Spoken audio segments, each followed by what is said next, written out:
What is up, YouTube? Welcome to Panfro Games, and in today's video, we got even more Pokemon Scarlet and Violet leaks to share with you all today. And today's stories, we're going to be talking about the brand new Paradox Pokemon and what is the deal with them. And also, we got some new Pokemon, and their typings have been confirmed, which is very exciting, and more. And of course, guys, if you like videos like this, please leave a like and subscribe to the channel if you're new here. I really appreciate it. Now, let's begin and talk about Paradox Pokemon. If you don't know what Paradox Pokemon are, they're very similar to Ultra Beasts. They are Pokemon that are sort of considered to be legendary, but not actually. They're just very special, very strong. And in this game, Paradox Pokemon are all based off of current Pokemon. So like a Paradox Jigglypuff as an example. But Paradox Pokemon are not actually ancestors nor descendants. The word should be taken more literally as a paradox. So what does paradox actually mean? Well, the dictionary definition of paradox is a seemingly absurd or contradictory statement of a proposition which, when investigated, may prove to be well-founded or true. So essentially, something that should not actually happen. Everyone imagine this thing is an impossible situation, and it actually does happen, and then you're going to have to explain it, and you don't know how to explain it. It is just an impossible that happens. Essentially, that's what a paradox is. And to try to clear the air even more, Riddler Coup says that Paradox Pokemon are just urban legends, and I think that is a brilliant way to describe it, as it is a lot more easier to digest for a lot of people. And Volcarona is a great example here, right? So we know there is a Pokemon Scarlet and a Pokemon Violet version exclusive of Volcarona. And Volcarona is a moth, and what is a better urban legend to describe a moth than Mothman? So I can see Volcarona maybe turning into a dark type as a Mothman. I mean, Mothman is a very famous and popular cryptid in North America, originally from West Virginia. So I can totally see maybe like a dark bug moth for Volcarona, or something like maybe a dark fairy. Could be very interesting to see. And maybe for Pokemon Violet, we could see Volcarona turning into Mothra, like a massive moth, something like of a futuristic sort of style to it. I can see where Riddler Coup is coming from with this, and I think this is a great way to look at it. And when we look at a couple others, we know that Jigglypuff is getting fangs. Actual picture of Jigglypuff, and actual picture of the Paradox Amoonguss as well. Well, Jigglypuff being a Paradox, we think of Jigglypuff as like this cute balloon fairy, actually turning into a scary vampire. I mean, Dracula is a cryptid. He's an urban legend. And then Amoonguss sort of looks like a Swamp Thing monster as well. So all of this is really lining up with pretty much very famous horror monsters. A lot of them originated in North America too. So I think we're taking a lot of inspiration for North American monsters. We can look at maybe something like Bigfoot coming out too. Maybe something like a big monster, maybe like Godzilla for Tyranitar. There's a lot for us to actually look into this. And this is another thing. Riddler Coup does say that these are Paradox Pokemon, the legendaries. So it's pretty much all but confirmed that Koraidon and Miraidon are not evolutions of Cyclizard, but they are a past version and a future version of this Pokemon that should not exist, but they somehow do. We don't know what the story implications on that exactly are, but it is not an evolution. This will be a standalone Pokemon. All three of these will not be actually related to each other. Now, looking at the full list of Paradox Pokemon coming to Pokemon Scarlet and Violet, we can do some theory crafting to try to figure out what Pokemon is going to relate to what urban legend. So I already said that Jigglypuff and Amoonguss and Volcarona are related to what Dracula here, Swamp Thing, and then most likely Mothman, and then probably Mothra. I can see Tyranitar turning into a Mecha Godzilla because it sort of already is Godzilla. Delibird is pretty interesting because it is already Santa, so maybe it'll turn into Krampus, which I could see maybe being like a dark fairy or a dark ice. Gallade is supposed to turn into some sort of archer, so maybe some sort of legendary archer in Japan, some sort of mythos behind that. So I could see that being a urban legend as well. Salamence is probably some sort of European urban legend about a land dragon.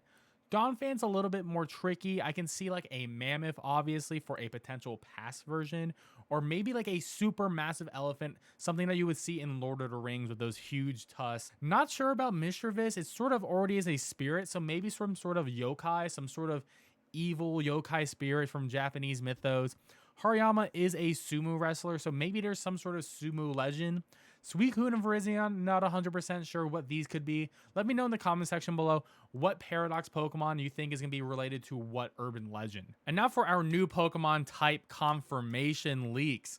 So the Ostrich Pokemon is a pure Psychic type. This is a 2-stage Pokemon, by the way, and I actually don't mind it being a pure Psychic type. There isn't too many pure Psychics in newer gens, so I think this is okay. Better than having Psychic and Flying again for so many bird Pokemon. Doesn't really make sense for an Ostrich to be a Flying type anyway, so I'll take that. The new Crab Boss Pokemon, which is going to be considered a Noble or an Alpha Pokemon, is a pure Rock type. That's really interesting. I mean, the closest we get to a crab Pokemon that is a pure rock type is probably Crustle, and Crustle is a hermit crab bug type of thing. So sort of there. Pure rock, not great. I mean, at least it's better than rock ground, so I'll take that. I wonder how bulky this thing's going to be. I bet the defenses on this Pokemon and its attack are going to be really high, probably going to be really slow overall. The coin Pokemon can have different colors, so now when I hear about this, I'm reminded by Pavilion and the different patterns that Pokemon has. I wonder how many colors of coins there will be, and I feel bad for all the people who are trying to have full living decks with all the different variants of Pokemon, because you're going to need a lot of different coins, and I wonder if the evolved form of the coin Pokemon will also keep the different variations on the color as well, because if that is true, you're going to be hunting for a very long time. And the rodent Pokemon with the parental bond ability starts as a couple and evolves into a family. I think that is really cute. Supposedly, we are thinking that this is going to be a possum Pokemon, but the fact that it is multiple Pokemon technically is really cool. You know, it's going to be a very stuffed Pokeball.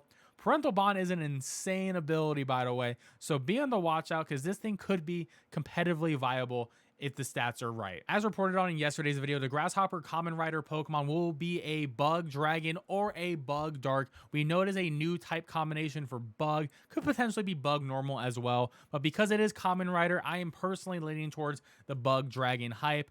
Honestly, it just makes a lot of sense personally.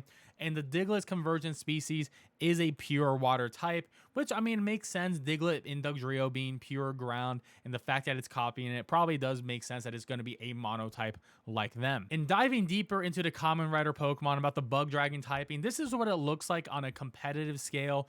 You have 5 weaknesses, which isn't too bad, but a lot of these are pretty offensive typing. Ice, Dragon, and Fairy, you know, the standard for Dragon types, which, you know, Dragons can still handle it because there's a lot of resistances, but Rock and Flying is going to be pretty brutal for it. But the resistances aren't too bad. I mean, you also have 5 resistances: Fighting, Ground, Water, and Electric, and Grass. And the 4 times resistant Grass is always going to be nice. Grass not a great attacking type overall, but Fighting and Ground is really going to add a lot to this. So I think this Pokemon could be competitively viable. Of course, it really depends on the base stat total, but personally, if it's going to be a Bug and Dragon, I can see it hit maybe 550, similar to Volcarona's base stat total. We also received the confirmation on Tauros' typing, and all of the new ones are Fighting. So we have base Tauros, which is normal, then the Fighting mono one, Fighting and Fire, which is fantastic typing overall. Fighting Fire, I know it's a meme for starters, but it is great typing. And then either Fighting and Water, which would be extremely great, or Fighting and Ice, which would be extremely bad. So that's a 50-50 right there. I hope they buff Ice type somehow, because Fighting and Ice is terribly defensively, and Ice really needs some sort of buff out here. We also learned about the new II Pokemon, which has a pre-evolution that looks like a mouse, and II is based on a lemur, and supposedly this Pokemon is going to be a normal and poison type. And then the Steel Worm Pokemon is a 2.5 meter long worm. And this Pokemon is supposedly going to be a boss, alpha, or noble type Pokemon. And of course, leave your jokes in the comment section below. And we actually learned another new type combination. So if you remember my past videos, we talked about the Salted Cod Pokemon. And it is now confirmed that this Pokemon is not just a water type, it is now a dual type, which is very interesting. So there's 2 types that I think it could be. Either water and rock because salt is a mineral, or water and electric because, one, supposedly the fish is literally light, like a very light fish. So, you know, we can do a play on words for electricity. But another fun fact, salt is a great conductor for electricity. So it could use its salt to actually potentially use electricity and attack, which is going to be really interesting. I hope it's actually water and electric because that is a really good type combination seen on Lantern, and Lantern is a pretty great defensive Pokemon. Would be nice to see this on a more offensive Pokemon too. We also got some more information about the Habanero Pepper Pokemon. This is going to be our 2-stage Fire Grass Pokemon. It is supposedly have 2 heads, which is really weird, and it's going to be based off a Kappa. And a Kappa is a folklore Japanese yokai. As you can see what a Kappa looks like right here, it is essentially a demon that lives near ponds. It is always trying to hunt for treasure. This thing could kill you potentially as well.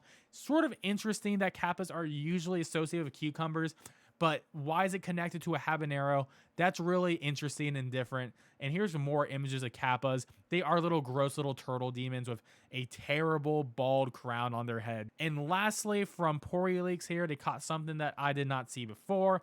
Lechonk's evolutions have some sort of makeup for both genders.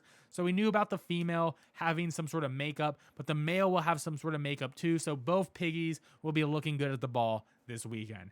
Well, guys, I hope you enjoyed your daily dose of Pokemon Scarlet and Violet news and leaks. Let me know in the comment section below what your thoughts are on the Paradox Pokemon. What are they going to be related to?